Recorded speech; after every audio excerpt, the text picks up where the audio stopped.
guys' Rube Goldberg project. As you can see here right now, Willie and I are in a very, very intense game of chess. Willie has me on the ropes, and now I need to make a play. So, in order to do this, I'm going to do the completely irrational thing and make a physics machine to move my piece to hopefully win the game. So, basically how our machine starts, we're going to put this treadmill at maximum speed, and I'm going to drop this block onto the treadmill.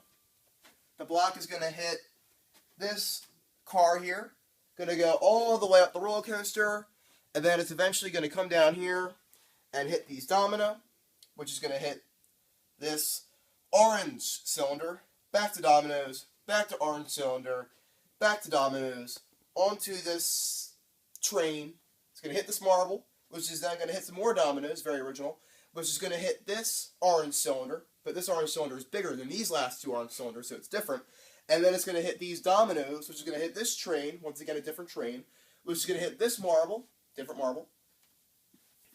Going to go all the way down this wonderful Fisher-Price parking garage set, which is very nostalgic of my childhood. And then it's going to go hit these dominoes, back to orange cylinder, domino all the way through the Monopoly board. As you can see here, we're sentenced to jail. We go to jail.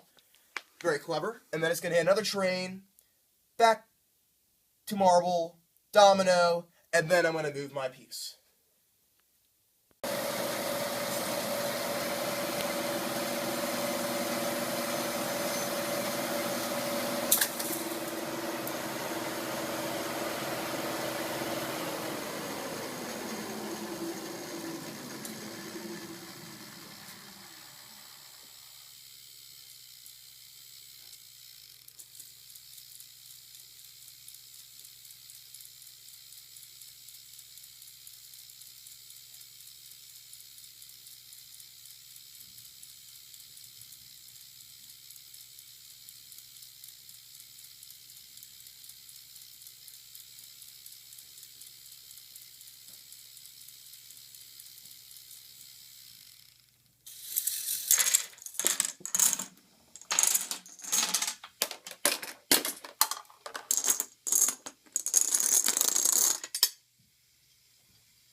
Alright, so for Newton's 3 laws of motion on our project, the first law, for an example we're going to use, is the block hitting the car, because the car is always going to remain at rest until it's acted upon by an outside force, which in this case is the block.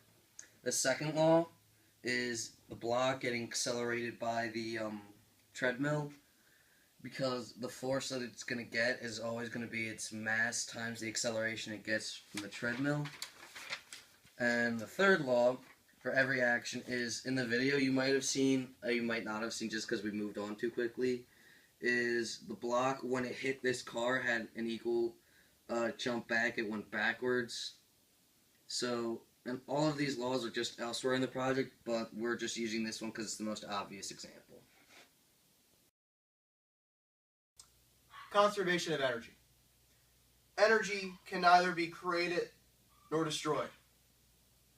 Another approach is to say that the total energy of an isolated system remains constant. As you can see here, our entire Rube Goldberg project is an isolated system. Shut up, Theo! And basically, when this domino hits this orange cylinder, energy is neither created nor destroyed. Simply, the energy from this domino is being transferred onto this orange cylinder. So basically, it's like Henry Ford's assembly line. Energy is being transferred from one thing to another. It's not being created nor destroyed. So the energy from when this entire thing starts equals the energy when we finish. Conservation of momentum. Now, as you all know, momentum equals mass times velocity, or as the cool kids say, P equals mv. Now, the momentum of an isolated system remains constant.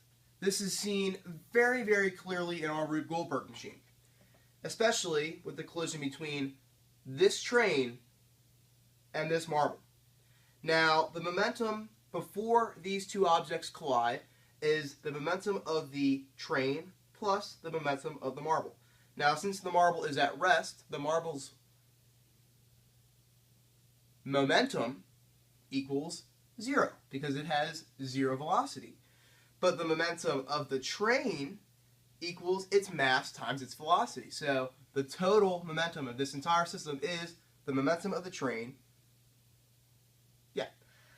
So after they collide, as you see here, this will move in the negative direction. This will move in the positive direction.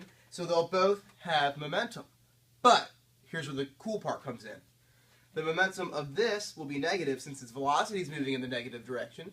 And the momentum of this is positive since it will be moving in the positive direction. So the vector sum of these momentums will equal the vector sum of this momentum before colliding. Yeah,